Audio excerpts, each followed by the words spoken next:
John, about 5 years ago, we did a documentary at WSU on the state of on King Lincoln. And there was a lot of buzz back then. New buildings were going up. The atmosphere was changing. The mood was changing in terms of how this area was going to be revitalized, if you will, and how it was going to change. What is the mood of King Lincoln now? Well, the mood is pretty much the same.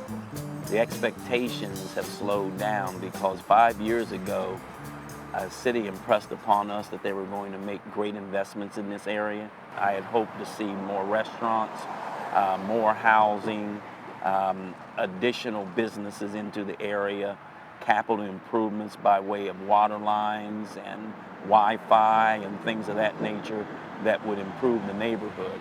I expected that the abandoned houses would be less in number than they are, but unfortunately, it seems as if the efforts have all but stopped over here. One of the things, John, I think we were talking about the last time that we were here was about this Longstreet cap, which we're on now, about its benefit in bringing people into the community and taking part in some of the businesses down Longstreet. Correct. How has that worked out? Well, the CAP was two phases. One was the cultural wall. And the cultural wall, as you recall, embodies some of the people that contributed to the community in one way or another. That has been a great success in my opinion. The other phase is to develop the other side of the cultural wall into businesses like the Short North and I-670. There's been no talk about that ever happening, and I don't have any great expectation that it will happen. So I'm real concerned that there's been no discussion. Now, the businesses down the street, we've got a florist down there, we've got a barber shop, we've got several new businesses down there since we did the documentary.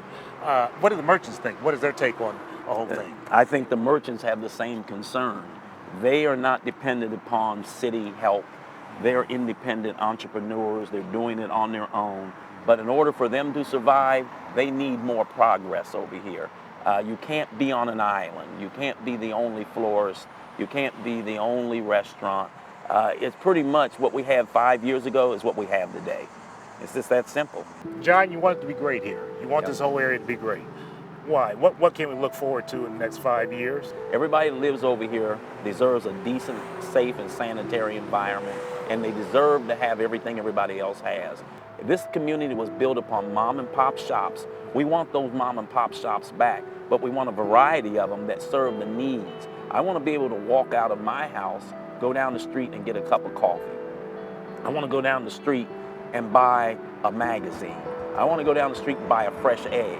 The difference between downtown and my community is a zip code, and it shouldn't be that way. It just shouldn't be that way. We should all be treated equal.